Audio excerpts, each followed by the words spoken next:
Hello friends, Navbharat online classes में आपका स्वागत है।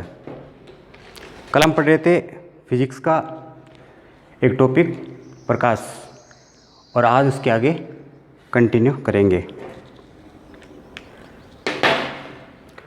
कल आपको बताया था कि प्रकाश की कणीय और तरंग दो तरह की प्रकृति होती है, और कणीय गुणों पे बेसिस जो दो गुण होते हैं जैसे अपवर्तन और परावर्तन, उसके बारे में हमने पढ़ा था। और परावर्तन की डेफिनेशन के बारे में पढ़ा था, परावर्तन के नियमों के बारे में पढ़ा था। परावर्तन के जो नियम होते हैं वो दो होते हैं, ये बात आपको बताई गई थी। और थोड़ा सा बताया था समतल और अवतल दर्पण के बारे में। और उन्हीं को कंटिन्यू करते हुए हम देखते हैं समतल दर्पण जो होते हैं उनसे बनने वाले प्रतिबिंब की क्या विशेषताएं होती है। तो ये हमारा टॉपिक था।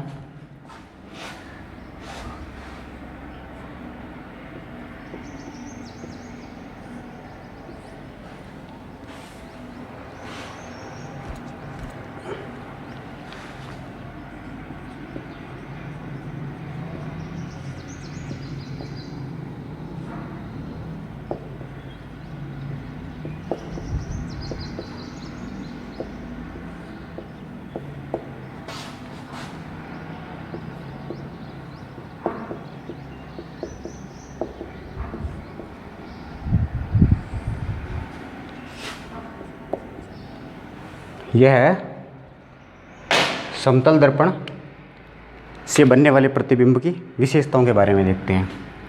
तो इसके बारे में कल हमने देखा था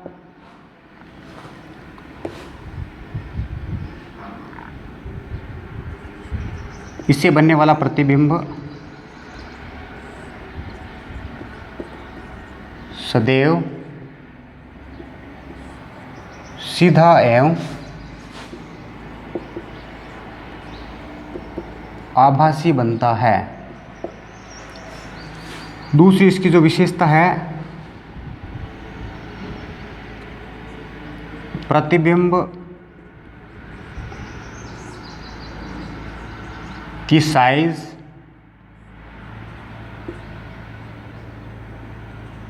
बिंब की साइज के समान होती है।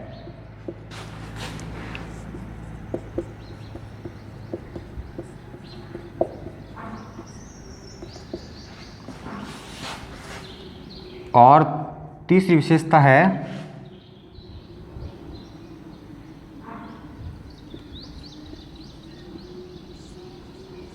बिंब की दर्पण से जितनी दूरी होती है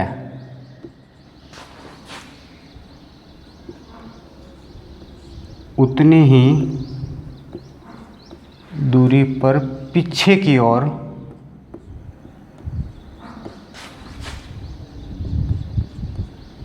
प्रतिबिंब बनता है।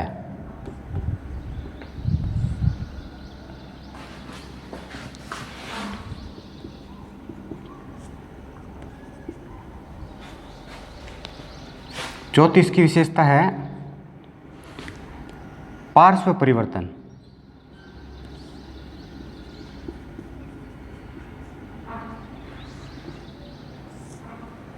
पार्श्व परिवर्तन के बारे में बताया था आपको कल।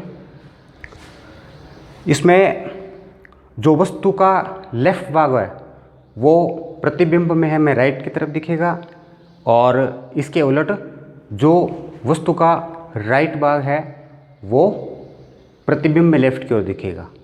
जैसे किसी समतल दर्पण के सामने हम खड़े होते हैं और हमारे लेफ्ट साइड में ये जो पॉकेट लगा हुआ है वो दर्पण में राइट साइड में दिखेगा, और यदि राइट साइड में पॉकेट लगा हुआ है तो वो दर्पण में लेफ्ट साइड में दिखेगा। तो इस तरह से ये जो घटना होती है उसको पार्श्व परिवर्तन कहते हैं। बिंब का बायां भाग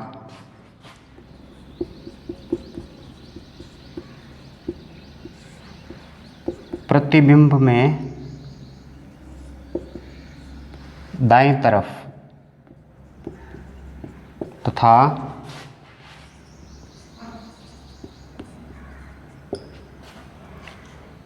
बिंब का बायां भाग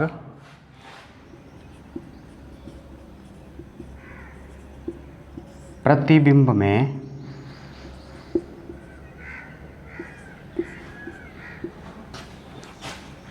बाईं तरफ दिखाई देता है। ये हो गई 4 विशेषताएं समतल दर्पण की। पहला, प्रतिबिंब सदैव सीधा और आभासी बनेगा, और दूसरा, प्रतिबिंब की साइज बिंब की साइज के समान होती है। तीसरा है, बिंब की दर्पण से जितनी दूरी होती है उतनी ही दूरी पर पीछे की ओर प्रतिबिंब बनता है। दर्पण के जितना सामने हम वस्तु को रखेंगे उसके उतना ही पीछे। अब जैसे जैसे हम दर्पण के सामने बिंब को खींचेंगे आगे की ओर, उससे दूरी बढ़ाएंगे तो हमें प्रतिबिंब भी पीछे की ओर दूर बढ़ता हुआ दिखाई पड़ेगा। और फिर पार्श्व परिवर्तन, इसमें मैंने बताया था कि बिंब का दायां भाग है वो प्रतिबिंब में हमें दाईं तरफ दिखेगा, और इसका जो बायां भाग है वो प्रतिबिंब में दाईं तरफ दिखेगा। तो ये जो घटना है वो पार्श्व परिवर्तन कहलाती है। ये चारों विशेषताएं किसकी है? समतल दर्पण से बनने वाले प्रतिबिंब की। इसके बाद में हम देखते हैं गोलीय दर्पण के बारे में।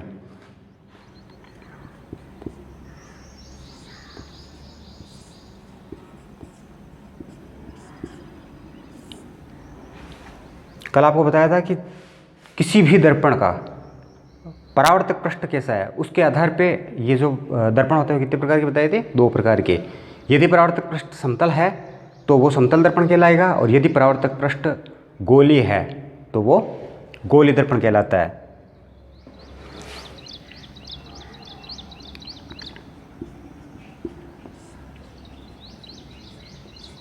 ऐसा दर्पण जिसका परावर्तक पृष्ठ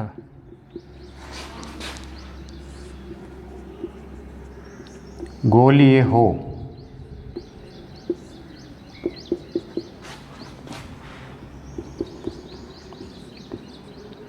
गोलीय दर्पण कहलाता है।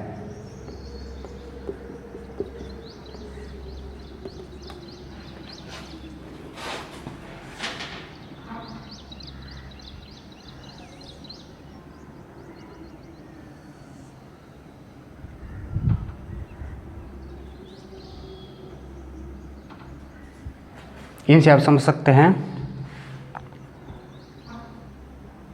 ये इसके इस तरफ पॉलिश की हुई है और इसके अंदर की साइड में पॉलिश की हुई है।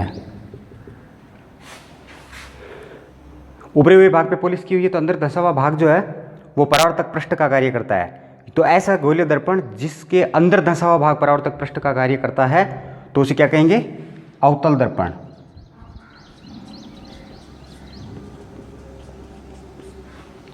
और ऐसा गोलीय दर्पण जिसका उभरा हुआ भाग परावर्तक पृष्ठ का कार्य करता है उसे उत्तल दर्पण कहते हैं।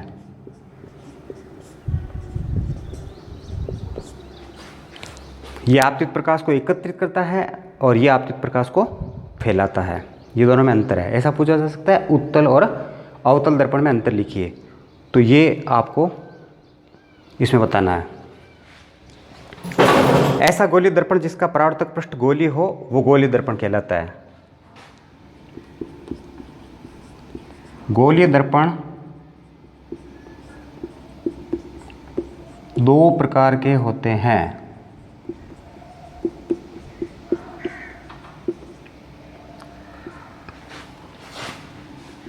पहला हो गया अवतल दर्पण।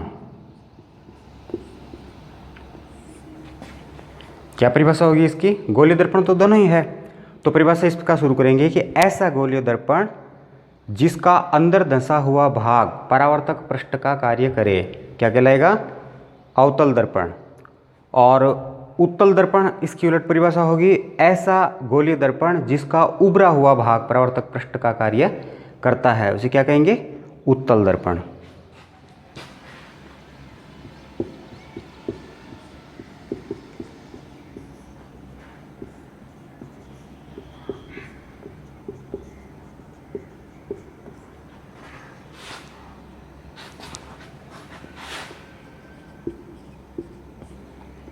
अंदर धंसा हुआ भाग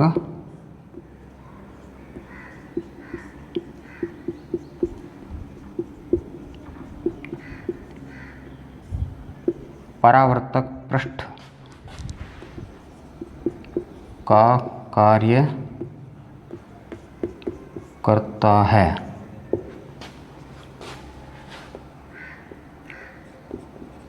तथा यह आपतित प्रकाश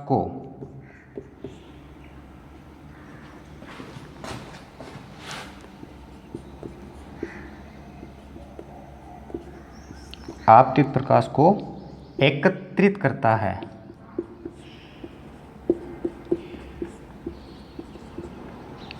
ये इसकी परिभाषा हो गई। ऐसा गोलीय दर्पण जिसका अंदर धंसा हुआ भाग परावर्तक पृष्ठ का कार्य करता है तथा यह आपतित प्रकाश को एकत्रित करता है, क्या कहलाता है? अवतल दर्पण कहलाता है।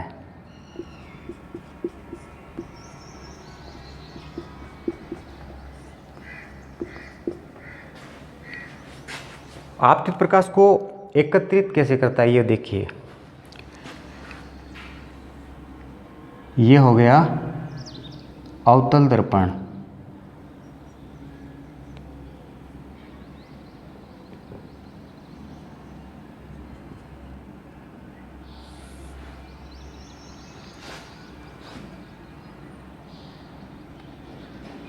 ये इसका ध्रुव हो गया और ये हो गई मुख्य अक्ष। अनंत पे रखी हुई कोई वस्तु होती है, उससे चलकर जो प्रकाश की किरणें आती है वो मुख्य अक्ष के कैसे चलेगी? समांतर। और मुख्य अक्ष के समांतर चलने वाली प्रकाश की किरण गोलीय दर्पण से परावर्तन के नियमों के अकॉर्डिंग क्या होगा उनका? वो परावर्तन के पश्चात दर्पण के मुख्य फोकस से होकर गुजरेगी, अर्थात इसका प्रतिबिंब कहाँ बनेगा? मुख्य फोकस पर।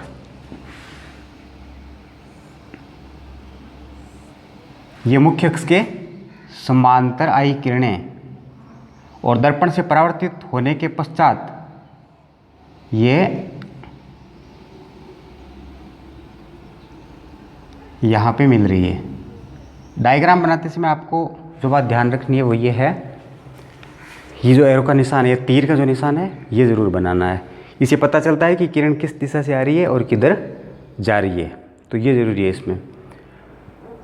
तो देखिए वापस इस चीज़ को यहाँ पे अवतल दर्पण बता रहे थे। ऐसा गोलीय दर्पण जिसका अंदर धंसा हुआ भाग परावर्तक पृष्ठ का कार्य करता है, ये वाला अंदर धंसा हुआ भाग, और ये दूसरा जो होता है वो उभरा हुआ भाग होता है।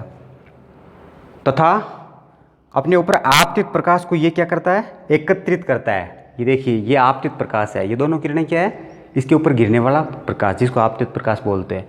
आपतित प्रकाश जो होता है वो दर्पण से परावर्तन के पश्चात में जिस बिंदु पे मिलेगा वहीं पे उसका प्रतिबिंब भी बनेगा। तो ये आपतित प्रकाश को एकत्रित करता है, तो ये कैसा दर्पण हुआ? अवतल दर्पण हुआ। अब बात करते हैं दूसरे की, उत्तल दर्पण की।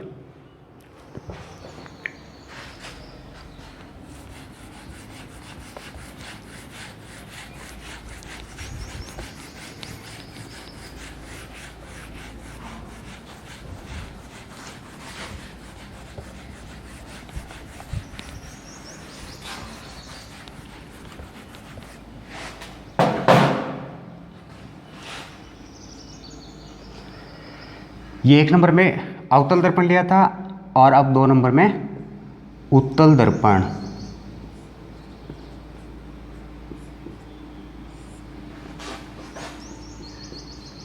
ऐसा गोलीय दर्पण जिसका उभरा हुआ भाग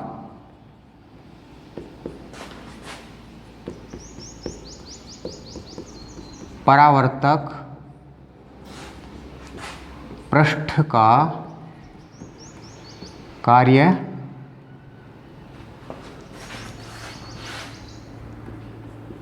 करता है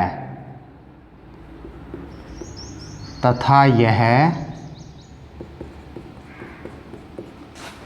आपतित प्रकाश को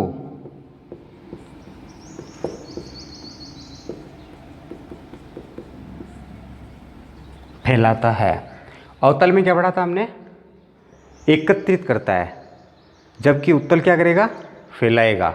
तो ये दोनों ऑपोजिट है। और इसके उलट लेंस में अगर हम देखेंगे तो इसमें उल्टा हो जाएगा। जैसे अवतल दर्पण प्रकाश आपतित प्रकाश को क्या कर रहा है, एकत्रित, तो यदि अवतल लेंस हो तो क्या करेगा, फैलाएगा। ये ध्यान रखने योग्य है। और उत्तल दर्पण में देखिए आप, उत्तल दर्पण में क्या होता है, आपतित प्रकाश को ये क्या करता है, फैलाता है। और यदि उत्तल लेंस हो तो क्या करेगा, एकत्रित करेगा। तो ये जो छोटी चीज़ है इसको आपको ध्यान में रखनी है। अब देखिए चित्र के द्वारा देखते हैं इसको।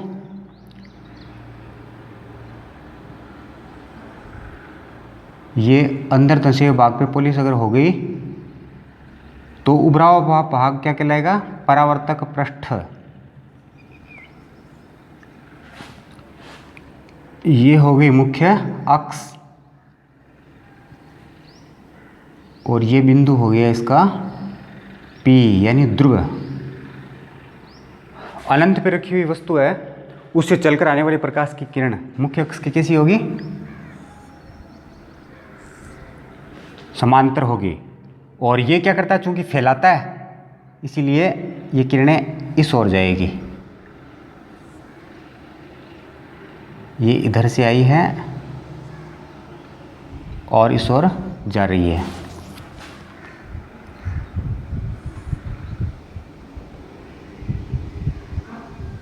इन किरणों को यदि देखें तो ऐसा लगता है कि ये किरणें यहाँ से आ रही है, एक्चुअल में नहीं आ रही है, लेकिन ऐसा लगता है। तो इसका प्रतिबिंब कैसा बनेगा, आभासी। कैसा दर्पण है ये, उत्तल दर्पण। और उत्तल दर्पण से सदैव प्रतिबिंब कैसा बनता है, आभासी।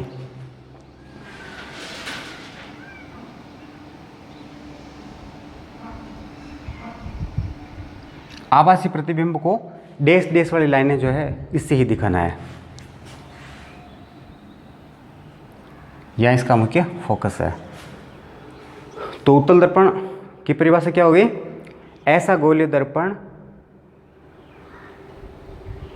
जिसका उभरा हुआ भाग परावर्तक पृष्ठ का कार्य करता है तथा ये अपने ऊपर आपतित प्रकाश को फैलाता है। ये किरण यहाँ से आई, इधर फैल गई, और फैली हुई किरणें हमें इस बिंदु से आती हुई प्रतीत होती है।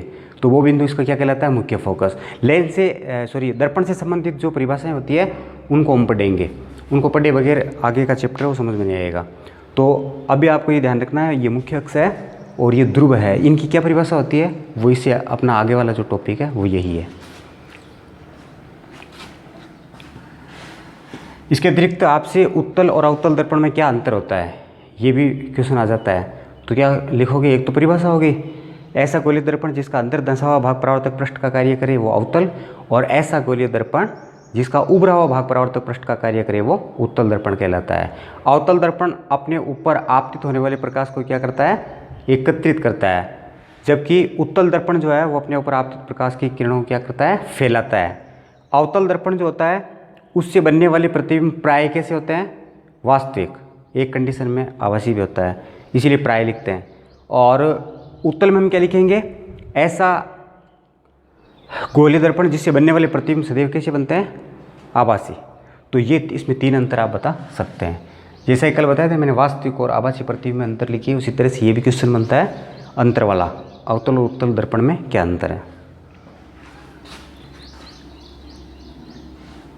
इसके बाद में देखिए दर्पण से संबंधित परिभाषाएं।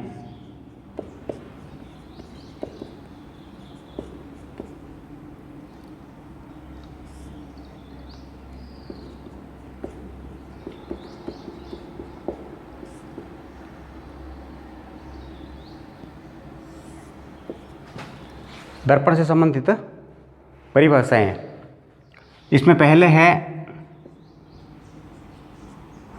ध्रुव, P से इसको प्रदर्शित करते हैं।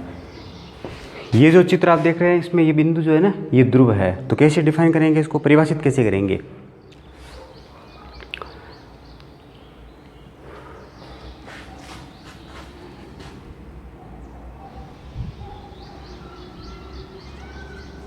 दर्पण के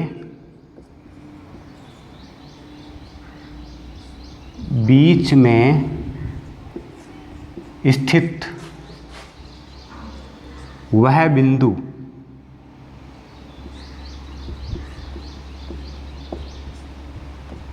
जिससे होकर मुख्य अक्ष गुजरती है।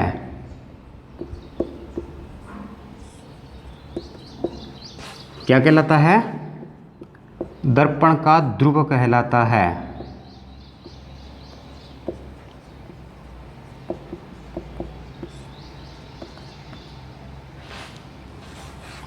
डायग्राम में देखिए, ये जो बिंदु है बीचों बीच, इसको बोलते हैं दर्पण का ध्रुव। इसके बाद में जो दूसरी डेफिनेशन वो है मुख्य अक्ष।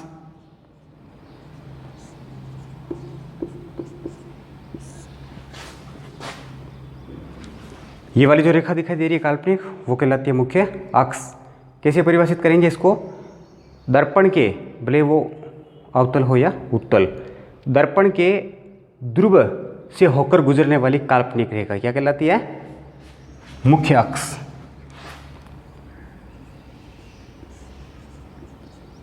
दर्पण के ध्रुव से होकर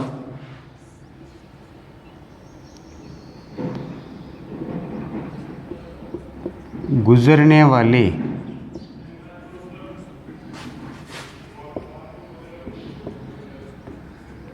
काल्पनिक रेखा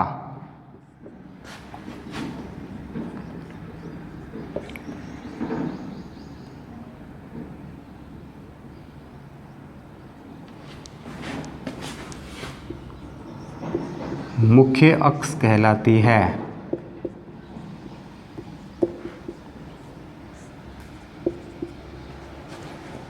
चित्र में देखिए, ये दर्पण है, ये ध्रुव है, इससे गुजरने वाली ये रेखा जो है क्या कहलाती है? मुख्य अक्ष।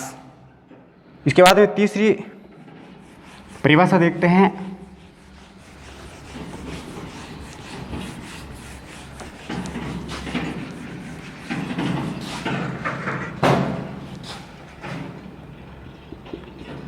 वक्रता केंद्र।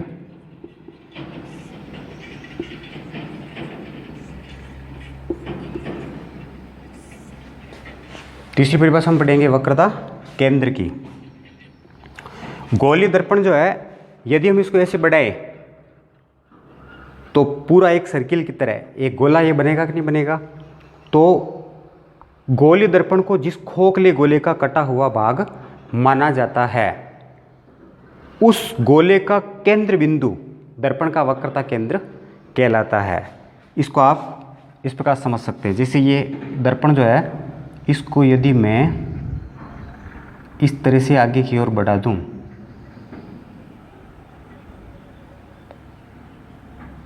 तो इस तरह का गोला बनेगा कि नहीं बनेगा?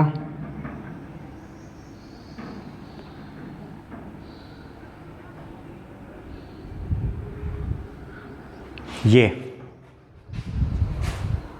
गोलीय दर्पण को जिस खोखले गोले का कटा हुआ भाग माना जाता है, उसका केंद्र, अब ये सर्किल हो गया तो इसका केंद्र हुआ कि नहीं हुआ? ये इसका केंद्र हो गया। उस खोखले गोले का केंद्र ही क्या कहलाता है? दर्पण का वक्रता केंद्र कहलाता है। इसको किससे प्रदर्शित करते हैं? C से। तो देखिए,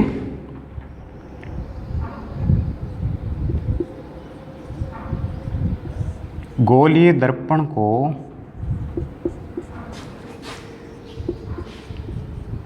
जिस खोखले गोले का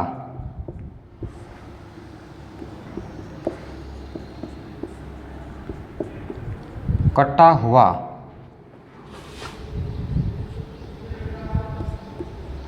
भाग माना जाता है,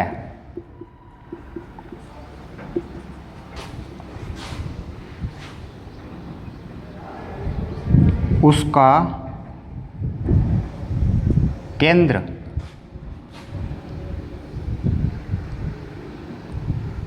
ही वक्रता केंद्र कहलाता है। उसका केंद्र ही वक्रता केंद्र कहलाता है। इसे C से प्रदर्शित करते हैं। और चित्र अगर बनाने के लिए कहा जाए तो इस तरह से, ये तो गोलीय दर्पण हो गया, और फिर इस तरह से इसको डैश डैश बढ़ाएंगे तो ये पूरा गोला हो गया, सर्किल हो गया। सर्कल का जो केंद्र है वही इसका वक्रता केंद्र कहलाता है। इस गोले में भी यही है, अगर इसको हम इस तरह से बढ़ाएं तो ये पूरा एक सर्किल बनेगा, एक गोला बनेगा, और इसका जो केंद्र है वो क्या कहलाएगा? वक्रता केंद्र।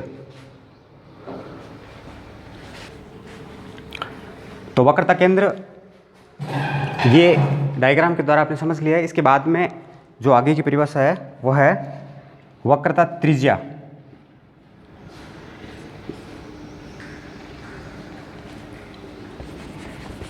इसको यहाँ लिख देता हूँ।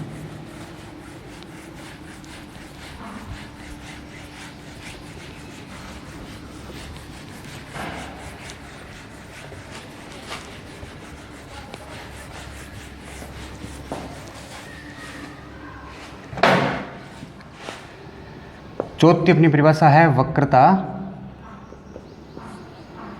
त्रिज्या। इसको कैपिटल R से प्रदर्शित करते हैं। चित्र के द्वारा समझिए पहले इसको। ये गोलीय दर्पण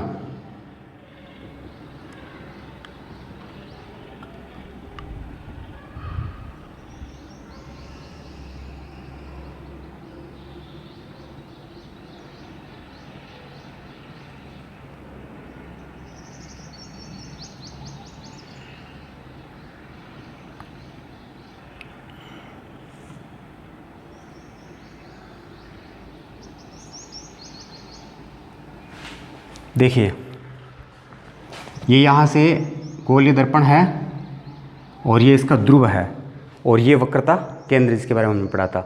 तो गोलीय दर्पण को जिस खोखले गोले का कटा हुआ भाग मानता है उसका केंद्र तो क्या कहलाता है? वक्रता केंद्र। और इसकी त्रिज्या, इस गोले की त्रिज्या क्या कहलाती है? वक्रता त्रिज्या। तो परिभाषा कैसे देंगे? गोलीय दर्पण को जिस खोखले गोले का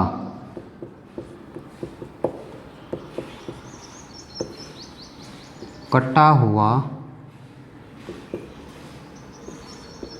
भाग माना जाता है उसकी त्रिज्या ही वक्रता त्रिज्या कहलाती है।